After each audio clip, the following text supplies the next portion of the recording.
Star தமிழின் face to face நிகழ்ச்சி தொடர்கிறது. இன்றைய ஸ்டார் தமிழின் ஃபேஸ் டு ஃபேஸ் நிகழ்ச்சியில் நடிகரும் அதே போன்று நடன கலைஞரும் ஆகிய அப்துல்லா ரியாஸோடு பேசி கொண்டிருக்கின்றோம். ரியாஸ், நாங்கள் முதல் பகுதியில் குறிப்பிட்டது போன்று இந்த விருதுகள் இப்போ நான் குறிப்பிட்டு கொண்டிருந்தேன். எப்படி என்று சொன்னால், இந்த முகப்புத்தகத்தில் ஃபேஸ்புக்கில் அவங்க ஒரு போஸ்ட் ஒன்று போடுவாங்க. மிகப்பெரிய பிரம்மாண்ட விருது வழங்கும் விழா ஒன்று நடைபெற இருக்க நிகழ்வு, உங்களுக்கும் இந்த விருது வேண்டும் என்று சொன்னால் நீங்கள் விண்ணப்பிக்கலாம். அப்போ என்ன அப்படி என்று சொன்னவுடன் நல்ல திறமையான கலைஞர்கள் எல்லோரும், புதுமுக கலைஞர்கள் எல்லோருமே விண்ணப்பிக்கிறாங்க. சரி, விருதுகள் தானே, எங்களுக்கும் கிடைக்கணும். அதுக்கு பிறகு தான் அவங்க மெயில் அனுப்புகிறாங்க, இந்த விருது வழங்கும் விழா இங்கே நடக்கையில் சிங்கப்பூரில் நடக்குது, சிங்கப்பூருக்கு நீங்கள் போவதற்காக விண்ணப்ப படிவத்தை பூர்த்தி செய்வதற்காக $100 நீங்கள் அனுப்பணும். இந்த மாதிரி அனுபவம் இது உங்களுக்கு இருக்கா? உண்மையிலே சொல்லணும்னா இருக்குது. நானும் இதே பதிவே பார்த்துருக்கேன். அண்மையில் நிறைய ஃப்ரெண்ட்ஸ் கால் பண்ணி சொன்னாங்க, உங்களுக்கு இந்த அவார்டை தெரியுமா, விருது கொடுக்குறது அப்படின்னா. இல்லை தெரியாதுன்னு இல்லை இப்படித்தான் காசு கேட்குறாங்க, காசு அப்படியா அப்படின்னு. அப்போ எனக்கு ஒரு அழைப்பு வந்தது. அப்போ கொடுக்காம என் ஃப்ரெண்டு கொடுத்துருக்காரு போல் நம்பர், இப்படி தான் நீங்கள் கலைத்துறையில் இருக்கீங்க, உங்களுக்கு ஒரு அவார்டு. சரி ஓகே, எங்கே நடக்குது? இங்கே தான் நடக்குது அப்படின்னு. இலங்கையில் தான் நடக்க போகிறது அப்படின்னு. அப்படியா, என்ன செய்யணும், நீங்கள் பண்ணினதெல்லாம் அனுப்பி வைங்க. அனுப்பி வச்சேன். ஓகே அப்படின்னு. பிரதர், உங்களுக்கு உங்களோட இதுக்கு என்ன போடணுமோ நாங்கள் அதை போட்டு, அதுக்கு நீங்கள் பிரசிடென்ட்னு கொடுத்தனாலும் நான் பிரசிடென்ட்டுக்கு ஏற்ற அவார்டை கொடுப்போம். இல்லாட்டி நீங்கள் ஒரு பெரிய ஒரு ஆக்டர்ன்னு சொல்லணும், அதுக்கு நாங்கள் அப்படியெல்லாம் தரமாட்டாங்களே அவார்டு. இல்லை, நாம் காசு கொடுத்தேன்னு சொன்னேன்டா, ஒரு 75,000. அப்படியா, 75,000 விருது விற்கிறீங்களா? அது மாதிரி நடக்கும். 75,000 என்ன விருது தருவாங்க? நான் என்ன பட்டம் கேட்குறீங்களோ, நான் பிரசிடென்ட் கொடுத்தனாலும் அதையும் கொடுப்பாங்கன்னு நான் நினைக்கிறேன். அதாவது என்னமா இப்போ கீரை விற்கிறவங்களும் சாதாரணமாக விருது வச்சிருக்காங்க. அப்போ என்னடான்னு பார்த்தப்ப, சாதாரணமாக ஒரு கலைத்துறையில் ஒருத்தரோட கலை இதை பாராட்டி தான் ஒரு விருதை கொடுப்பாங்க, திறமைகளை பாராட்டி. அப்போ இது சாதாரணமாக சும்மா வந்தவங்களுக்கெல்லாம் காசுக்கு விருது கொடுக்குறாங்க. அது ஒரு பிஸ்னஸ், அதுக்கு ஏமாறவானம்னு நான் சொல்கிறேன். என்னென்னா, நான் அதுக்கு பிறகும் நீங்கள் சொன்ன மாதிரி வெளிநாட்டு அவங்களோட பேசி பார்த்தேன். அந்த பதவிகள் 1-2 இல்லை, நிறைய இருக்குது. அவங்களோட பேசி பார்க்க, சிங்கப்பூரில் மலேசியாவில் நடக்க இருக்குது, நீங்கள் உங்களோட இதெல்லாம் உங்களுக்கு என்ன வேணும் அதை நாங்கள் செஞ்சு தரோம், ஆனால் எங்களுக்கு காசு மட்டும்தான் தேவை.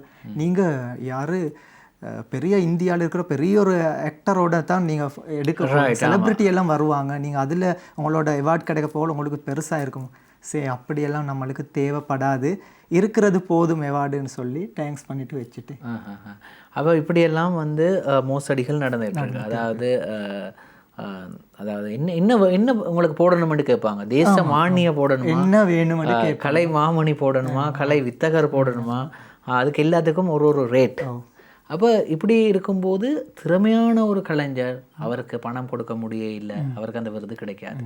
அப்போ ஒரு ஃபங்க்ஷனுக்கு அவரும் போகிறார், இந்த காசு கொடுத்து கலைமாமணி விருது பட்டம் எடுத்தவரும் போகிறார். அப்போ அந்த திறமையானவருக்கு என்ன மரியாதை? இப்படி இருக்குது எங்களுடைய கலைத்துறை. ரொம்ப ஒரு கவலையான, மிகவும் கவலையான ஒரு விஷயம் ரியாஸ். இது சகோதர மொழியில் இப்படி நடப்பது இல்லை. ஏனென்றால் அவங்க விருது வழங்கும் நிகழ்வு வைக்கும்போது அந்த விருது வழங்கும் நிகழ்வு அங்கீகரிக்கப்பட்ட நிகழ்வாக இருக்கும். அவங்களுடைய நிகழ்வுகள் அப்படி தான் இருக்கும். ஆனால் இங்கே தமிழ் துறையை எடுத்துக்கொண்டீங்கன்னா அப்படி இல்லை. அது காரணம் என்னென்னா, தமிழ் துறையில் தன்னை ஒரு கலைஞனாக அங்கீகரிக்க வேண்டும் என்ற ஆர்வம் நிறைய பேர்த்திட்டு இருக்கு. நான் எத்தனையோ கவிதைகள் எழுதியிருக்கேன், எத்தனையோ புக்ஸ் எழுதியிருக்கேன், ஆனால் எனக்கு யாரும் அங்கீகாரம் தராங்க இல்லை. சரி, பரவாயில்லை, எங்களோட வீட்டில் எங்களோட அம்மா சொல்கிறாங்க, எங்களோட அப்பா சொல்கிறார் இல்லையா, எங்களோட சகோதரங்கள் சொல்கிறாங்க, இத்தனை வருஷம் நீங்கள் புக்ஸ் எழுதுறீங்க, உனக்கு யார் சரி ஒரு பட்டம் கொடுத்துருக்காங்களா பாரு, அந்த முன் வீட்டில் ஒரே கிழமையில் ஒரு பட்டத்தை வாங்கிட்டு வந்துட்டார், அவர் ஒன்றுமே எழுதி இல்லை, பார்த்தீங்களா?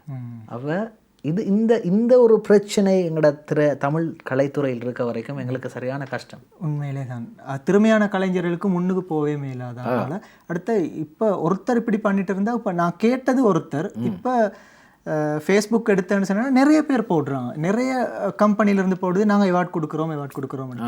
அப்போ சும்மா கீரை விற்கிறவங்க, மாடு மேய்க்கிறவங்க எல்லாம் அவார்டு வாங்கிட்டு போடுறாங்க. அப்போ கலைஞர்களுக்கு இடம் இல்லா போகிற அடுத்த உண்மையான கலைஞர்கள், வர இருக்கிற கலைஞர்களும் ஐயோ இதெல்லாம் போலி, நம்மட என்னன்னு சொல்லி யாரும் இந்த கலைத்துறையை வந்து உண்மையிலே மதிக்கிறது இல்லை. இதை ஒரு அங்கீகரிக்க மாட்டாங்க. உண்மை உண்மையால கிடைச்ச அவார்டுக்கும் மரியாதை கெட்டு போகுது இந்த மாதிரி.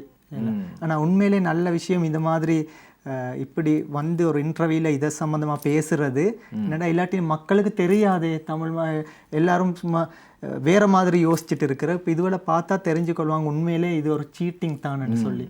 நிறைய விஷயங்கள் இப்படி நடக்குது. அதாவது இந்த விருதுகளை பற்றி பேசும்போது ரியாஸ், அந்த விருதுகளை தாண்டி இன்னொரு விஷயமும் நடக்குது. இப்போ ரியாஸுக்கு ஒரு கதாபாத்திரம் ஒன்று நடிக்கிறதுக்கு, உதாரணத்துக்கு கதாபாத்திரம் ஒன்று நடிக்கிறதுக்கு வாய்ப்பு கிடைக்குது. ரியாஸ் நல்லா நடிக்கக்கூடியவர், சிறப்பாக நடிக்கக்கூடியவர், அவருக்கு இந்த வாய்ப்பு கிடைக்குது. அதே நேரம் ரியாஸ்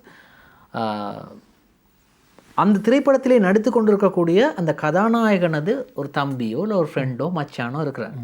அவரை கொண்டு வந்து போட்டுறாரு. நீங்கள் அந்த கேரக்டரை வந்து இவருக்கு கொடுங்க, இந்த மச்சான் நல்லா நடிப்பார். உண்மை, இது வழக்கமாக இது தான் நடக்குது. அப்போ இந்த மச்சான் நல்லா நடிப்பார், ரியாஸை விட நல்லா நடிப்பார், எனவே அவருக்கு அந்த வாய்ப்பு கொடுக்குற அப்படிங்கிறது அவர் நடிக்க அவ்வளோ வராது அவருக்கு நடிக்க. ஏன்னா சிபாரிசில் வந்தவர் தானே. இப்போ நீங்கள் பார்த்தீங்கன்னா 15 வயது தொடக்கம் நீங்கள் திரைத்துறையில் இருக்கிறீங்க, கலைத்துறையில் இருக்கீங்க, நாடகம் நடிச்சிருக்கிறீங்க, படம் நடிச்சிருக்கிறீங்க, சீரியல் நடிச்சிருக்கிறீங்க. அப்போ உங்களுக்கு நிறைய அனுபவங்கள் இருக்குது. இப்படிங்கிற நேரம் இந்த மாதிரி வாய்ப்பு உங்களுக்கு தட்டி பறிக்கப்பட்ட சம்பவங்கள் எதுவும் இருக்கா? அப்பா நிறைய இருக்குது. அதில் ஒன்று சொல்லுங்களேன். எப்படின்னா ஆரம்பத்தில் நீங்கள் சொன்ன மாதிரி நல்லா பேசிட்டு எல்லாம் ஓகே ஆன அப்புறம் ப்ரொடியூசர் இல்லாத பிரச்சனை இருக்குது. அதில் ப்ரொடியூசரை சொல்லுவார், இல்லை அந்த கேரக்டர் நான் தாரன் அப்படின்ற மாதிரி. அவர் நீங்கள் சொன்ன மாதிரி அவரோட பிரதர் அப்படி கொடுப்பாங்க. அப்படி இல்லாட்டி அவரோட நெருங்கிய நண்பன், இல்லாட்டி அவர் என்ன சரி காசு அப்படி கொடுக்குறாரோ தெரிய, அது மூலம் அந்த கேரக்டர் இல்லாமல் போகும்.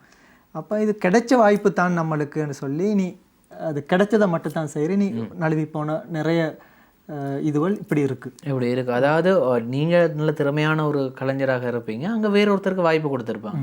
அதே மாதிரி உங்களை ஒரு நாடகத்திலோ ஒரு சினிமாவிலோ நடிக்க அழைத்து ஸ்பாட்டுக்கு போன பிறகு இல்லாமல் போன சந்தர்ப்பங்கள் இருக்கா? ஆமாம், அப்படியும் இருக்குது. ஆரம்பத்தில் ஆடிஷன் வச்சு எடுப்பாங்க, அதுக்கு பிறகு இல்லை ஆடிஷன் இல்லை ஃபேஸ் கட் பார்த்து எடுப்பாங்க, இந்த ஃபேஸுக்கு இவர் செட் ஆகுவாருண்டு. ஆனால் போனால் பிறகு சம்டைம் ஓகே எல்லாம் ஷெட்யூல் எல்லாம் போட்ட பிறகு கடைசியில் சொல்லுவாங்க, இல்லை ஷூட்டிங் கொஞ்சம் பிரேக் ஆகிருச்சு, என்னடா நாம் டேட்ஸ் இருந்துட்டு நாம் உங்களுக்கு அறிவிக்கிறோம். ஆனால் உண்மையிலே எங்களுக்கு தெரியும் அது என்ன நடக்குதுண்டு. என்னடா அவங்க வேற யார் சரியா, அதாவது அவங்களுடைய சிபாரிசு சொல்ல அது அவங்களுடைய உள்ளால யார் சரி இருப்பாங்க. அது என்ன நடக்குதுண்டா, நம்மட சிங்களத்தில் சொன்னா எல்லாரும் ஒத்துழைச்சிட்டு பயணம் போகிறாங்க. அந்த டைமுக்கு ஒரு கட்டத்தை அமையலாம். தமிழில் வந்து ஒவ்வொருத்தருக்கு இடையில பொறாம போட்டி இருக்கு, அதனால ஒவ்வொருத்தர் இல்லை இது சரிப்பட்டுப்படாது, இப்படி வரும் அப்படி வரும்னு நினைக்கிறாங்க. ஆனால் ஒன்றும் வேலைக்காவது இல்லை. சரி, இதே மாதிரி நீங்கள் வந்து நல்ல பெரிய பெரிய படங்கள் எல்லாம் நடிச்சிருக்கிறீங்க ரியாஸ். அதாவது அட்ரஸ்னு, பிரவேகைய, கினிகந்துல, இந்த மாதிரி படங்கள்லாம் நடிக்கும்போது நீங்கள் சகோதர சிங்கள மொழி இயக்குநர்களோடும் நடிகர்களோடும் நீங்கள் பணியாற்றிருப்பீங்க, டெக்னீஷியன்ஸோடு பணியாற்றிருப்பீங்க. அதே போன்று நீங்கள் தமிழ் படங்களிலும் நடித்து கொண்டிருக்கிறீங்க, டெக்னீஷியன்ஸ் அதே போன்று இயக்குநர்களோடு பணிபுரிந்திருப்பீங்க. நீங்கள் சொல்லுங்கள் பார்ப்போம், என்ன வித்தியாசம் இந்த ரெண்டு தரப்பினருக்கும்? இந்த ரெண்டு தரப்பினரோடு நீங்கள் பணியாற்றும் போதும் இருக்கக்கூடிய வித்தியாசம்? சொன்ன மாதிரி அவங்க வந்து திறமையை மட்டும்தான் பார்ப்பாங்க. இவங்க வந்து இல்லை இவர் பெட்டர் இல்லாட்டி இன்னொருத்தர் பார்ப்போம், நாமோட ஃப்ரெண்டு அது மாதிரி. அதை பெட்டர் இல்லாட்டி என்னத்தை பார்க்குறாங்கடா எப்படிண்டா, இப்போ சாதாரணமாக இப்போ சொன்ன மாதிரி எப்படி சொல்கிறது, ஓகே ஆகிட்டோம் நாம், அப்போ நடிச்சுட்டு இருக்கோம். அப்போ தமிழில் சொல்லுவாங்க, இல்லை இவர் இல்லை நாம இன்னொருத்தர் இருக்காரு அவரை போடுவோம். அப்போ என்ன ஒரு ஜெலஸ், அதாவது இவர் முன்னேறிடுவார் ஒரு ஜெலஸ்ல அதுக்குண்டு இப்போ உங்களை அப்படியே ஸ்டாப் பண்ணிட்டு ஒரு புதுமுக கலைஞர் போடுவாங்க. அப்படி மாதிரி இருக்கு. சிங்களத்தில் அப்படி இல்லை, இவர் ஆளண்டா இவருக்கு ஏற்ற கேரக்டர் இதுதான், அவனோட நல்ல எக்ஸ்பீரியன்ஸ். அடுத்து அவங்க எப்படி பண்ணுவாங்கண்டா பெருசாக செய்வாங்க, எதையும் பெருசாக அவங்க காசு உழைக்கிறதுக்கு அது மாதிரியும் செய்வாங்க. அடுத்தது வந்து அவார்டுக்கு ஏற்ற மாதிரி செய்வாங்க. அனுபவம் இருக்கு அவங்களோட, நல்ல அனுபவம். அவங்களோட சகோதர மொழி ட்ராமா பண்ண போகல, இவங்களோட பண்ண போகல என்னண்டா இது மாதிரி சிக்கல்களுக்கு மூஞ்சி கொடுக்குற மாதிரி இருக்கு. அப்போ நீங்கள் அப்போ யாரோட பணியாற்றுவது இலகுவாக இருக்கின்றதுன்னு நினைக்கிறீங்க? ரெண்டு சிங்கள கலைஞர்கள் நல்ல உண்மையிலே அது மாதிரி இவங்களும் மாறுவாங்கண்டா நல்லா இருக்கும். நான் நினைக்க இப்போ நல்ல படைப்புகள் உருவாகிட்டு வருது, நல்ல ப்ரொடியூசர்கள். இப்போ ஜெஃப்னா, மட்டக்களப்பு அந்த சைட்ல எல்லாம் படங்கள் பண்ணிட்டு இருக்காங்க, ஃபியூச்சர் மூவிஸ். நான் எனக்கு முன்னாடி இதெல்லாம் சரியாகிடும். இப்போ எதிர்காலத்தில் அப்படி ஒரு நம்பிக்கை இருக்கு. அதே போன்று எமது அப்துல்லா ரியாஸின் நம்பிக்கையோடு ஒரு சிறு விளம்பர இடைவெளிக்கு நாங்கள் செல்ல போகின்றோம். தொடர்ந்து பேசலாம் ஸ்டார் தமிழின் ஃபேஸ் டு ஃபேஸ் நிகழ்ச்சி.